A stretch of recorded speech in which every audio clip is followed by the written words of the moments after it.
Hi guys, in an earlier video we were solving linear inequalities, but as the title suggests, today we are going to be solving quadratic inequalities. So back to a linear inequality. A linear inequality is just code for an inequality of degree 1, so where the biggest exponent is 1. Quadratic inequality, what is that? Quadratic inequality is the special name given to a degree 2 inequality. The question is, how do we solve them? How do we solve quadratic inequalities? There are different ways to solve quadratic inequalities. The way we are going to solve them is by using test intervals. And in a later video, we will solve them by graphing. So, but in this case, we don't have the green light to solve the inequality however we like. We have to use this procedure. And then, so it says, use test intervals to solve the quadratic inequality. Round all irrational endpoints to one decimal place. And then write the solution set in interval notation. And as always, show your work clearly and neatly. So let's do this. So the question is, how do we solve quadratic inequalities? Our first goal is to find the zero. So the question is, what makes the inequality a zero? If you want to know what makes the inequality a zero, we have to go ahead, set the inequality equal to 0. Okay, so if we want to know what makes the inequality 0, then our first goal is to set the inequality equal to 0. So let's go ahead, add 40 to both sides, and then we'll work our magic to find the 0. So that will give us x squared plus 13x plus 40 is less than or equal to 0. So now in this case, if it was an actual equation, what would we do to solve it? We would, because we have a degree 2 inequality, then we will solve it by factoring. So if possible, and if it's not factorable, then it's not. So is it factorable? I don't know. Let's go ahead and do the corresponding x game. So if it's factorable, because the leading coefficient is 1, then we want factors of c that add up to b. Factors of 40 that add up to 13. If we keep our cool, so again, for those of us that are not familiar with the x game or we forgot, the sides have to multiply to 40 and the sides have to add to 13. So factors of 40 that add up to 13, I believe it's 8 and 5, but let's go ahead and check it. Product is 40, sum is 13, and you can switch the sides if desired. So let's go ahead and factor. Product of the first term should give us x squared, and in this case we'll use variable times itself. We're going to use the sides in the x game.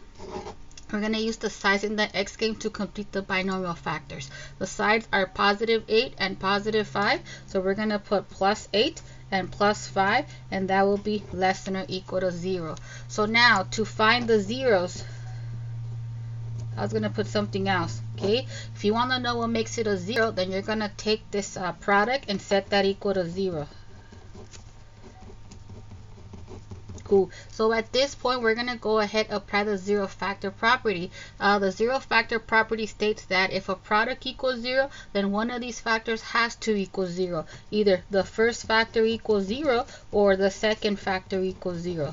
So if the first factor equals 0, that's going to give us a solution of negative 8. And if the second factor equals 0, then that's going to give us a solution of negative 5. Fantastic. So if you want, you can go ahead, write what the zeros are. The zeros are negative 8, negative 5, and we are going to locate these on the number line. Okay. Oh, sorry, I went to the next step. Okay. So goal number 1, find the zeros. Done. What will make the inequality a 0?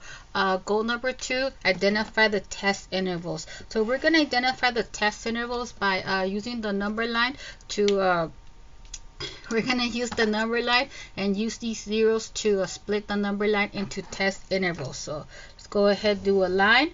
As soon as we highlight a number on it, then we'll do the test intervals. So give me a sec. Where am I writing? Okay, cool, fantastic. So we're gonna go ahead, locate negative 8 and negative 5. First things first, I want to know, are negative 8 and negative 5 part of the solution set? Well, that will be that would be dictated by the inequality symbol. The inequality symbol does have what I call the equal to part, so that means that the zeros are part of the solution set. So remember, we graph them if it has the equal to part, and we fake graph them with an open circle if it doesn't have the equal to part. So again, first goal to solve a quadratic inequality is to find the zeros. What makes the inequality a zero, or the quadratic a zero? In this case, -8 and -5 will make this a zero. So now we're going to use these zeros to split this number line into test interval. Test interval number 1 is going to be the interval from -infinity to -8, or in semi-English, the numbers that are less than -8. Test interval number 2 are going to be the numbers from -8 to -5, and then test interval number 3 are the numbers that are bigger than -5. So we have identified the test intervals. And then step number 3, we have to find the intervals that satisfy the inequality. So we're going to do the math. Okay, so we have 2 zeros, which will split the number line into 3 test intervals. Let's go ahead, test each interval one at a time. So I don't know where I should test these. I want to have all my work together. So test interval number 1, and then we're gonna test out any number in this interval. So this is how I would appreciate if you set up your work. You write down what interval you're testing, and then you explicitly highlight what value are you testing. So you can pick any number of your liking as long as it's in this interval. So any number less than -9, less than -8. You have access to a calculator, so if you want to pick -57, I'm all for it. But I don't have easy access to my calculator, so I'm gonna test out -9. -9 is in there, so we're good. So our test values, we cannot read each other's minds. Our test values may not be the same, but the result or the interpretation should be the same. So where should you test it? Most of the books will say test it into the original inequality. Well, that's a lie. I mean, that's what you're supposed to do, but you know what? You can either test it into the original inequality or to the one where it's already in factored form. If you want to put it into this one, go for it, but it's just easier for me to compare to see if something is less than 0 versus less than -40. Okay, but you do it wherever you want. So let's go ahead, write down the inequality. So we have x plus 8 times x plus 5 is less than or equal to 0. So moment of truth, I want to know, is -9 part of the solution? So we have -9 plus 8 times -9 plus 5. I want to know, is that less than or equal to 0? Maybe it is, maybe it isn't. Sum of -9 and 8 is -1. Sum of -9 and 4 is -4. And the question of the hour is the product, well, let me just simplify. -1 times -4 is 4. And now the question of the hour is 4 less than or equal to 0? Well, last time I checked, 4 is actually larger, so this is a false statement. You can write the word false, that's just not my style. For me, I like to put a check mark if it's a true statement or it checks out. I like to put X if it's a false statement or it doesn't check out. So what's going on? Since -9 is not a solution, that means that none of the other numbers in this interval are going to be a solution. So let's go ahead, test out the second interval. And then just for kicks, what I'm about to do right now is totally optional, but I'm all about the dramatics. I'm just going to go ahead, cross it out for 2 reasons. One, for me, not the grader. For me, the student, it highlights that I already tested it. And then 2, the real reason, it highlights that this interval will not be a solution. Okay, so the next thing that I would like to see is to tell me what interval number are you testing. We're testing out the second interval, and then I need you to tell me your test value. Okay, so your test value, you can test out any number of your liking between -8 and -5. Whether these endpoints are included or not, we never test those. So I'm gonna go with -6. Can you pick a decimal? You know what? Pick whatever you want. Okay, so I'm only gonna write this inequality one time for space purposes. So let me put my finger. So we have x. Again, we cannot read each other's minds. Our work may look different, but the interpretation should be the same. Going to test interval number 1, no matter what x value you pick in this interval, you will always get a false statement. Okay, so let's see what's going on right here. I want to know, is -6 a solution? So we have our x, which is -6 plus 8 times our x, which is negative 6 plus 5. I need to know, is this really less than or equal to 0? You don't have to put a question mark. That's just how I think, you know, like I'm like, is it or isn't it? Sum of negative 6 and 8 is 2. Sum of negative 6 and 5 is negative 1. Product of 2 and negative 1 is negative 2, and the question of the hour is negative 2 less than 0? And the answer is yes, negative 2 is less than 0. So what's going on? We had tested out the second interval. Since negative 6 is a solution, then that means that every other number in that interval is also a solution. Although we're not asked to graph the solution set, I recommend that you graph it as you go by, because it will make spitting out the answer that much more easier. So the moral of the story is this: it doesn't matter what x value you tested within this interval. Our work may look different, but the interpretation will be the same. You will get a true statement. So we have 2 intervals down, 1 more to go. Let's test out the third one. So the third test interval, which one should we do? I guess negative 4, but you know my favorite number, how I miss D. We're going to test out 0. So again, you can test out any number of your liking as long as it's in that interval, okay? So I want to know, is 0 a solution? So you know where I'm going to plug it into. So into this one. So we have x, which is 0 plus 8. So I need both of my hands, times times x, which is 0 plus 5. I need to know, is that really less than or equal to 0? Sum of 0 and 8 is 8. Sorry, we're having technical difficulties. I should just hit pause, but I can't find the mouse. Okay. Alright, so sum of 0 and 8 is 8. Product of 0 and 5 is 5. Product of 8 and 5 is 40. And the question of the hour is 40 less than 0?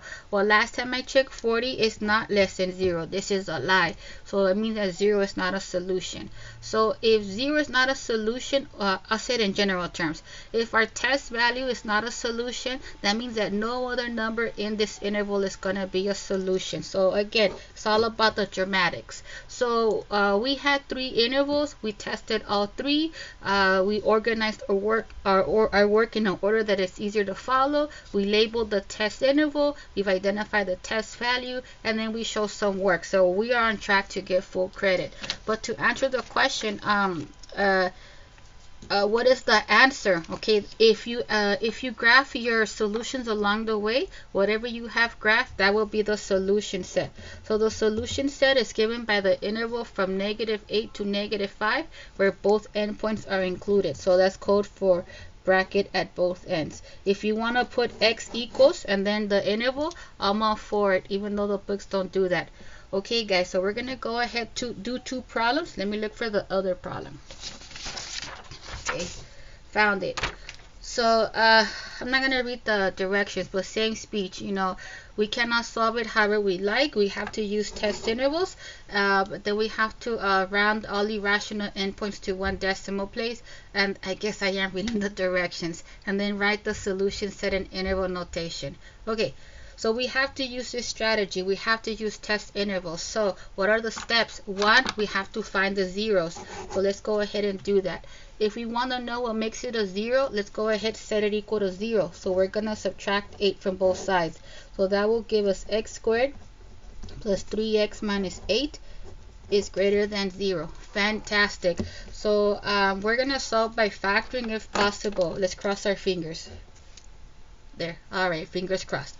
So the leading coefficient is 1. So let's go ahead bust out the corresponding x game. If the x game has a solution, then the trinomial is factorable. If the x game doesn't have a solution, then the trinomial is not factorable. So factors of c that add up to b. So this is a trinomial of the form ax squared plus bx plus c. So we want factors of negative 8 that add up to 3. And then I'm like, what works? I think nothing, but before I say nothing, I like to do a factor table. So we have 1 times 8 where the larger factor is positive. That's not working. 2 times 4, that's not working.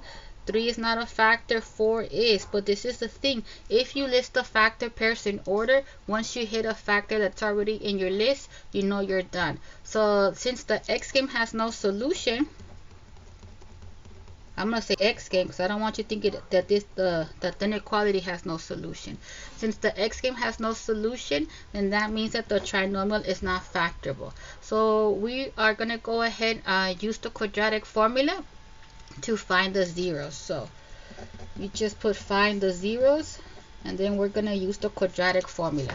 So the quadratic formula reads x equals opposite b plus or minus the square root of b squared minus 4ac all over 2a. I know you missed my singing, but I've embarrassed myself way too many times. So we nailed the formula. Let's go ahead plug in the values. So we have x equals opposite b, so value of b is 3, plus or minus the square root of b squared, so value of b is 3, we have to square it, minus 4 times a, value of a is 1, and value of c is negative 8, and that is all over 2a. 2 times 1. Fantastic. So let's go ahead, simplify this. We'll use a calculator. Let me go ahead, look for mine. Okay, a calculator has been found, so let's do this. So we have x equals negative 3 plus or minus the square root of 3 squared minus 4 times 1 times negative 8. I should have just punched it in ahead of time, but it's okay. I punched it in now. I'm going to put the calculator, but there's a little glare, so I need you to trust me on it. So 3 squared minus 4 times 1 times negative 8, that will simplify to 41, and that's all over a product of 2 and 1 is 2. So we already know that the square root of 41 should not give us a rational number. How do we know that? Well, that's because our trinomial was not factorable. So if our trinomial is not factorable, we're either going to have irrational zeros or non-real zeros. Okay, so we'll do it like that. 41 is positive, so we're going to have 2 irrational solutions. So let me go ahead write this without the plus or minus. So we have that x equals negative 3 plus the square root of 41 over 2 and negative 3 minus the square root of 41 over 2. Okay, this I would really like to show you with the calculator keystroke, so let's go ahead and do this. So the first 0 or 1 0 will be negative 3 plus the square root of 41, and then we're going to hit equals. If you only want to hit the equal sign once, then you wrap up the numerator and then divide it by 2, but a lot of students don't do that, so I give the people what they want. If you don't clear your results, then you would just put right away divided by 2. So it's going to take your answer and divide it by 2. So again, when we round, we don't round in the middle of our work and then round at the end. We round only once. So we give exact solutions until the very end. The end has come. So to 1 decimal place, the zeros are going to be about 1.7. And the other one, negative 3 minus the square root of 41 over 2. Negative 3 minus the square root of 41. Enter, and then divided by 2. To 1 decimal place, that's about negative 4.7. So I got a little bit caught up with what I was doing, so let me remind myself, what am I trying to do? So we want to solve the quadratic inequality by using test intervals. So if we're going to use test intervals, our first goal is to find the zeros. Okay, so if we find the zeros, we want to know what makes it a 0. So we had to round, but 1.7 and negative 4.7, those are going to be the zeros. So what are we going to do? We are going to use these zeros to split the let me go ahead, zoom in. We are going to use these zeros to split the number line into test intervals. So this is our line. It's not a number line until we highlight at least one number on it. The zeros in order from smallest to largest will be negative 4.7 and then positive 1.7. The next thing that I want you to do is ask yourself, are these zeros part of the solution set? So I want to point out that the inequality symbol doesn't have the equal to part, so that means that the zeros are not part of the solution set. So we're going to do open circle on both. So now we have just found the zeros. We have identified the test intervals. So the test intervals are going to be, the first one is the numbers that are less than negative 4.7. Second test interval, the numbers that are between negative 4.7 and 1.7. third test interval the numbers that are larger than 1.7. So let's do this. So we've identified the test intervals. Step number 3, we have to test out each interval and then identify which are the ones that are actually part of the solution set. Okay, so what I would like is for you to tell me what test interval you are. What interval number are you testing? Preferably test them in order, 1, 2, 3. Then tell me the test value. So you can test out any value of your liking. Under normal circumstances, I would pick -5, but something about rounding puts me a little bit uneasy. So I'm like, what if I'm a bad rounder? So I'll just pick -6. But you can pick -5, and that's okay. So where should we test? Into what inequality should we test? That's a personal choice. Where am I? So the books will say test it into the original one, which you're supposed to do that, because always do what the book says. But I'm a little rule breaker, so for me it's easier to compare a number to 0 than it is to 8. Okay, so with your permission, we're gonna test it into this one. Okay, so let me go ahead and write down the inequality. So we have x squared plus 3x minus 8 is greater than 0.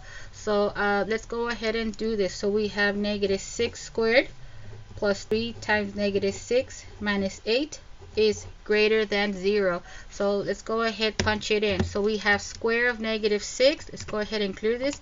Square of -6 plus 3 times -6 minus 8. Moment of truth. I want to know, is this greater than 0? So the left side gives us 10. And the question is 10 greater than 0? It sure is. 10 is greater than 0. So check it out. Because -6 is a solution, that means that any other value in this interval is also going to be a solution. So let's go ahead, graph them. So far we have these numbers that are part of the solution. So one interval down, 2 more to go. So again, please test them in order. Tell me what interval number are you testing, then tell me your test value. So the next one, what should I test out? Any number between -4.7 and 1.7. I'm not a mind reader, okay? So I'm not gonna say that I'm gonna pick the same one as you.